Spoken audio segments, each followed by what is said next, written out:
Hello students. देखिए students, आज मैं बेसिक कंसेप्ट ऑफ केमिस्ट्री का सेकंड लेक्चर डिलीवर करने जा रहा हूँ। ये बहुत इंपॉर्टेंट लेक्चर है, तो इसको आप ध्यान से समझिएगा। मैंने लास्ट लेक्चर में बताया था कि 1 AMU is equal to 1/12 into mass of 1 C12 atom. ये मैंने बताया था आपको लास्ट लेक्चर में। मैं वहाँ से स्टार्ट करने जा रहा हूँ। आज मैं बताऊँगा आपको atomic mass slash relative atomic mass, इसके बारे में बताऊंगा आज आपको। Atomic mass, relative atomic mass. देखो, रिलेटिव में क्यों कह रहा हूं, क्योंकि मैंने जो एटॉमिक मास अभी तक पढ़ा है वो इसके रिलेटिव में पढ़ा है, इसके रिलेशन में पढ़ा है, तो इसीलिए मैं आपको कह रहा हूं रिलेटिव एटॉमिक मास। तो देखिए, ध्यान से सुनिएगा। Atomic mass is a number which tells that how many times an atom of an element is heavier than 1/12 into mass of 1 C12 atom. यानी कि जो एटॉमिक मास है वो एक नंबर है जो हमें बताता है, विच टेल्स दैट, जो बताता है how many times of an atom of an element, कि किसी एटम का जो एलिमेंट है वो 1/12 into mass of 1 carbon 12 atom से कितने ज्यादा गुना हैवी है। जो एटॉमिक मास है वो बता रहा है कि जो एटम का एलिमेंट है वो इससे कितने ज्यादा गुना हैवियर है। ये हमें बताता है एटॉमिक मास या रिलेटिव एटॉमिक मास। एग्जांपल देखिएगा। For example, mass of 1 nitrogen atom. मैंने बताया था लास्ट लेक्चर में, ये कितना होता है, मास ऑफ 1 नाइट्रोजन एटम, ये होता है 14 into 1/12 mass of 1 C12 atom. और यदि बात करूं मैं मास ऑफ 1 ऑक्सीजन एटम के बारे में, तो ये होता है 16 into 1/12 mass of 1 C12 atom. और यदि मैं बात करूं मास ऑफ 1 सल्फर एटम के बारे में, तो ये होता है 32 into 1/12 mass of 1 C12 atom. अब देखिए, यही मैंने लिखाया है कि जो एटॉमिक मास है ये बताता है कि atomic mass atom of an element, जो हमें बताता है कि एटम ऑफ एन एलिमेंट इससे कितने गुना हैवियर है। तो जो मास ऑफ 1 नाइट्रोजन एटम है, एक नाइट्रोजन एटम का जो मास है वो इस डिजिट से, यानी कि इस डिजिट से 14 टाइम्स हैवियर है। जो मास ऑफ 1 ऑक्सीजन एटम है वो इस डिजिट से, यानी कि इस डिजिट से 16 टाइम हैवियर है। जो मास ऑफ 1 सल्फर एटम है वो इस डिजिट, ये जो मेरा है इससे कितने गुना हैवियर है, 32 टाइम्स हैवियर है। ये कौन बताता है, ये बताता है मुझे atomic mass, relative atomic mass. ये होता है जो हमें बताता है कि इससे वो कितने गुना हैवियर है, कितने टाइम्स हैवियर है। अब देखो, we know 1 AMU is equal to 1/12 into mass of 1 C12 atom.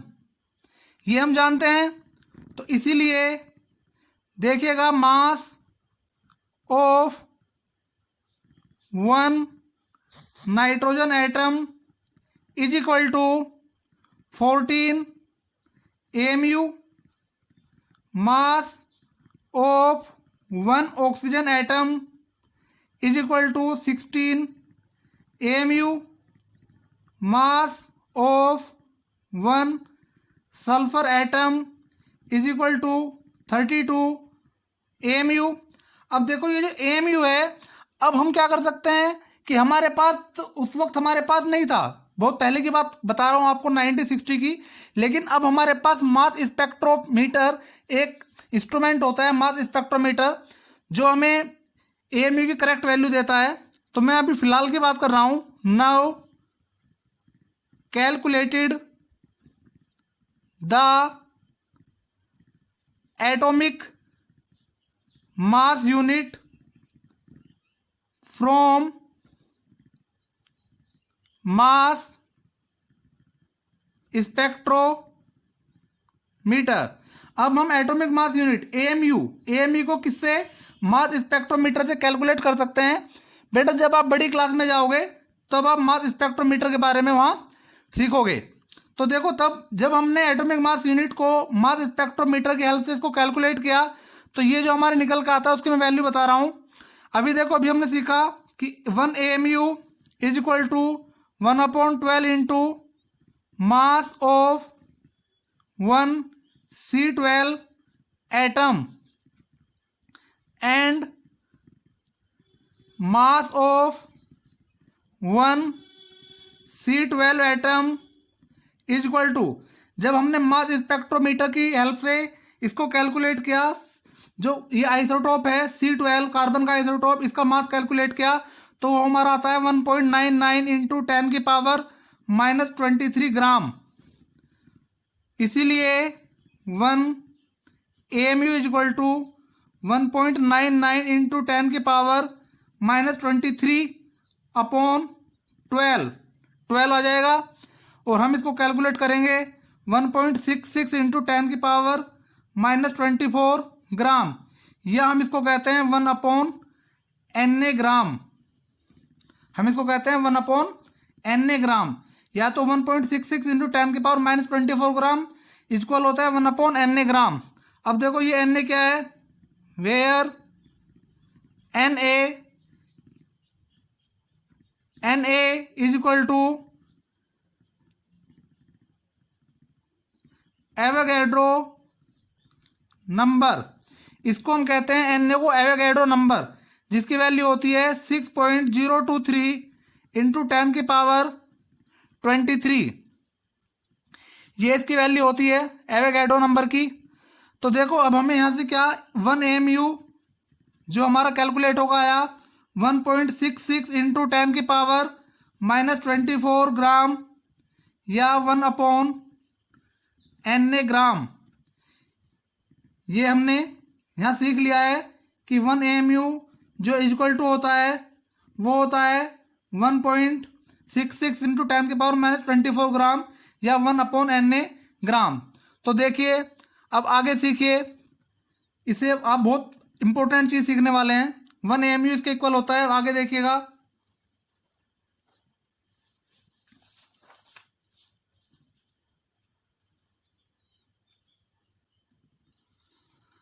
अब देखो 1 AMU जो होता है, मैं इसको यहाँ दोबारा लिख लेता हूँ, पीछे पेज पे जा चुका, 10 की पावर -24 ग्राम, या 1/Na ग्राम।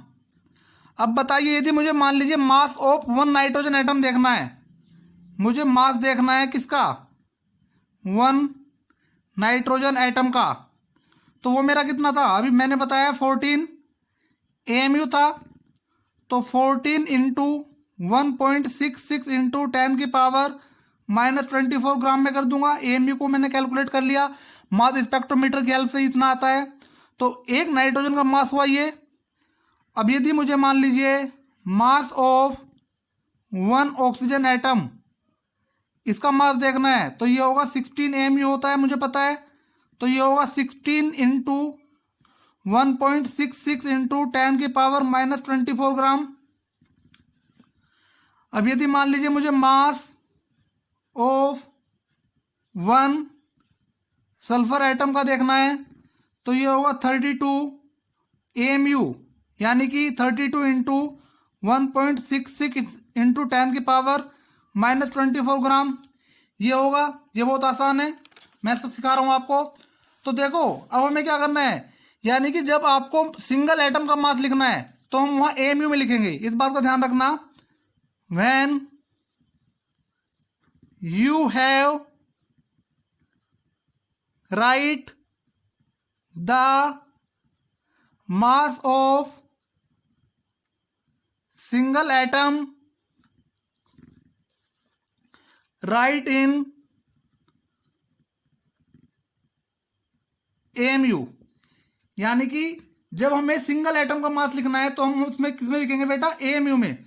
देखो यहां मुझे सिंगल एटम का मास लिखना है, सल्फर जो मेरा एक एटम है, मास of one sulphur atom, single atom है सल्फर, इसका मास लिखना है तो एमयू में लिख रहा हूं।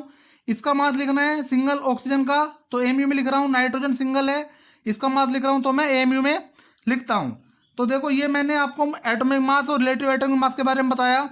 अब थोड़ा सा सीख लीजिए मोल के बारे में। मोल, देखो बहुत सारे बच्चों को कंफ्यूजन होता है मोल के बारे में।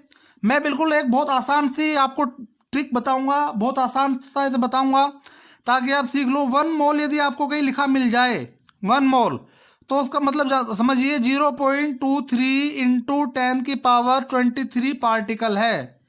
इसका मतलब समझिएगा, यदि 1 मोल आपको कहीं लिखा मिल जाए तो उसका मीनिंग ये होता है भाई, ये आपको ये आप मान के चलिए। और ये जो है बेटा, ये जो है ये होता है मेरा Na, जिसे मैं बोलता हूं एवोगैड्रो नंबर। 1 मोल का मतलब ये डिजिट है, बस 1 मोल का मीनिंग है ये डिजिट, जिसको मैं बोलता हूं एवोगैड्रो नंबर। जैसे मैं एग्जांपल आपको बताऊं, कंफ्यूज मत होना। मान लीजिए मेरे पास 1 मोल पेन, यदि बात करूं मैं 1 मोल पेन, मैं आपसे कहूं कि मुझे 1 मोल पेन ला के दे दीजिए, कलम जिससे मैं लिख रहा हूं, ये जो पेन है कि 1 मोल पेन मुझे ला के दे दीजिए, तो मैं क्या करूंगा 6.023 इंटू 10⁻23 पेन लाके आप मुझे इतने पेन लाके मुझे दे दोगे, तो वो हो जाएंगे 1 मोल पेन।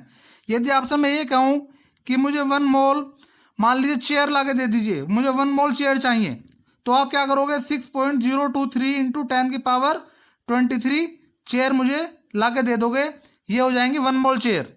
यदि मान लीजिए आपसे कहूं मुझे 1 मोल रुपीज चाहिए, 1 मोल रुपीज, तो मुझे आप 6.023 इंटू 10⁻23 जो रुपीज हैं वो लाके आप मुझे दे दोगे। तो 1 मोल का मतलब क्या होता है, ये नंबर, ये डिजिट, जिसे मैं कहता हूं एवोगैड्रो नंबर। अब चलिए थोड़ा सा आगे, इसको ध्यान रखिएगा 1 मोल को, ये आपको परेशान कर सकता है। अब देखो मोलर मास, मोलर मास के बारे में सीख लीजिए। मोलर मास क्या होता है, देखो ध्यान से देखिएगा, mass of 1 mole substance in gram, it is called molar mass. यानी कि 1 मोल सब्सटेंस का जो मास है, ध्यान दीजिए, 1 मोल सब्सटेंस का जो मास है ग्राम में, 1 मोल सब्सटेंस का जो मास है ग्राम में, वो कहलाता है मोलर मास। ठीक है, अब देखिएगा, यदि मान लीजिए मुझे molar mass of oxygen atom, मुझे बताना है ऑक्सीजन एटम का मोलर मास। अब मोलर मास क्या होता है, 1 मोल सब्सटेंस का ग्राम में जो मास होता है वही मोलर मास होता है।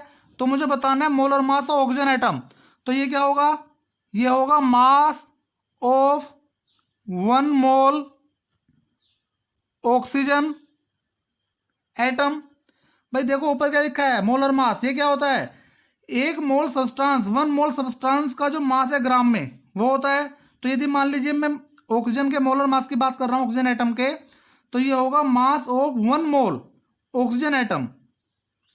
ऑक्सीजन एटम क्यों, क्योंकि मैं यहाँ ऑक्सीजन की बात कर रहा हूं, यदि मैं किसी और की बात करता तो वही जाता। तो ये हुआ। अब देखो ये मेरा क्या है, ध्यान से देखो, ये मेरा क्या है, ये तो मेरा है Na, एवोगैड्रो नंबर 1 मोल, मैंने अभी ऊपर बताया आपको।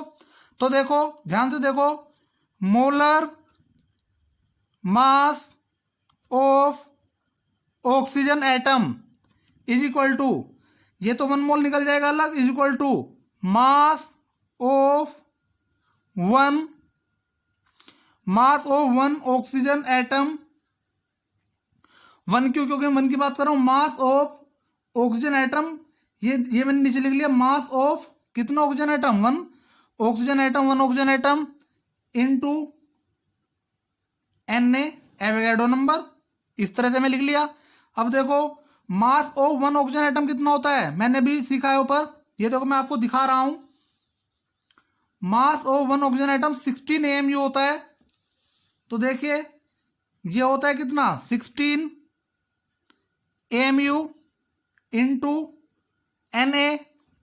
अब देखो जो एक AMU क्या होता है, एक AMU मैं आपको बताया था, नहीं पता हो तो आप ध्यान दीजिए, हम जानते हैं 1 AMU is equal to 1/Na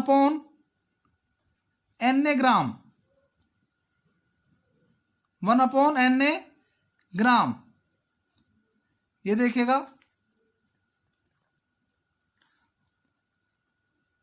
1/Na gram, 1/Na ग्राम। अब देखो इज इक्वल टू 16 AMU है, तो कितना होगा, 16 into 1/Na into Na, Na से Na क्या हो जाएगा, कैंसिल, तो ये आ जाएगा कितना, 16 ग्राम, ये क्या आ जाएगा, 16 ग्राम। तो देखो ये क्या आया, ये molar mass of oxygen atom आया 16 ग्राम। अब देखिए आगे,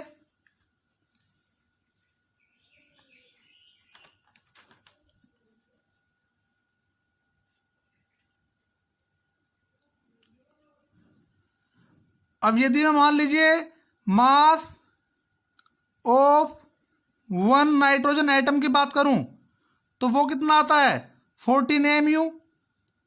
अब यदि मान लीजिए मास ऑफ वन नाइट्रोजन एटम तो 14 AMU है, यदि मैं आपसे मोलर मास मालूम करूं, molar mass of nitrogen atom, तो ये आएगा 14 ग्राम।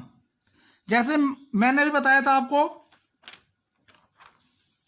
मास of oxygen atom, molar mass of oxygen atom 16 ग्राम और मास of one oxygen atom 16 AMU। तो फर्क सिर्फ कितना है कि यदि मैं वन नाइट्रोजन एटम का मास मालूम करूं तो 14 AMU है, यदि मोलर मास मालूम करूं तो आएगा कितना, 14 ग्राम।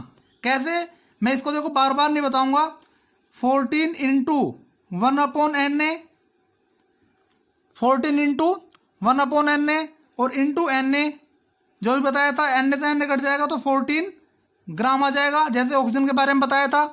अब यदि मान लीजिए मैं आपसे बात करता हूं किसके बारे में, मैं आपसे बात करता हूं मास ऑफ वन Na एटम के बारे में, कुछ भी मान लीजिए आप, कोई भी ले लीजिए जो आपको मन करे, मास ऑफ वन सोडियम एटम के बारे में बात करता हूं तो ये कितना है, 23 AMU। अब इतना तो आप जानते होंगे, भूले नहीं होंगे, अभी बताया था AMU का मतलब क्या है, यानी कि जो मास of one Na sodium atom है वो 1/12 किससे हैवियर है, अभी मैंने बताया था आपको 1/12 मास of one carbon C12 atom से 23 टाइम हैवियर है, तो उसकी यूनिट मैंने AMU ली थी, तो ये आ जाएगा। यदि मैं मान लीजिए मोलर मास मालूम करूं, molar mass of sodium atom का मोलर मास तो आएगा 23 ग्राम। तो देखो यहां से हमने एक बहुत इंपॉर्टेंट चीज सीख ली है, क्या चीज है वो देखिएगा। यदि मान लीजिए मैं ऑक्सीजन की बात करता हूं,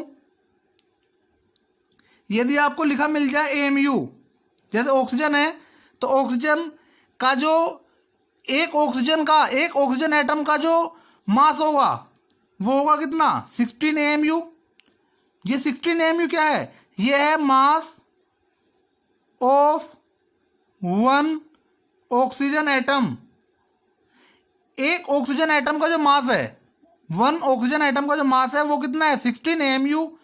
और यदि ये 16 ग्राम हो जाए तो ये क्या हो जाएगा, ये हो जाएगा molar mass of oxygen atom, या हम कहते हैं इसको मास of one mole oxygen atom, या हम कहते हैं इसको ग्राम एटॉमिक मास। तो देखो ये डिफरेंस होता है, यही मैं आपको चीज़ समझाने चाह रहा था इस लेक्चर में, जो मेरा टारगेट था समझाने का, कि एएमयू और ग्राम दोनों की डिजिट सेम है, ये भी 16 है, ये भी 16 है, या दोनों बराबर हैं 16 डिफरेंस क्या है सिर्फ एएमयू का और ग्राम का। यदि एएमयू लिखा है तो वो एक ऑक्सीजन एटम का मास होता है, और यदि ग्राम लिखा है तो वो ऑक्सीजन एटम का मोलर मास होता है। ध्यान दीजिए, ये जो है ये एक ऑक्सीजन एटम का मास है, जबकि जो यदि ग्राम में लिखा है तो वो ऑक्सीजन एटम का मोलर मास है।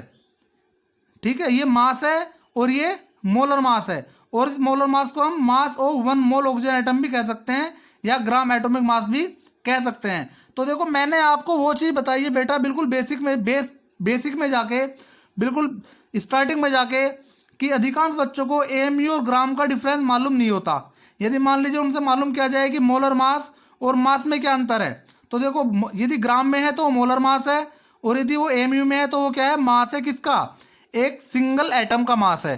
तो यहाँ मैं इस लेक्चर को अभी थोड़ा विराम देता हूँ।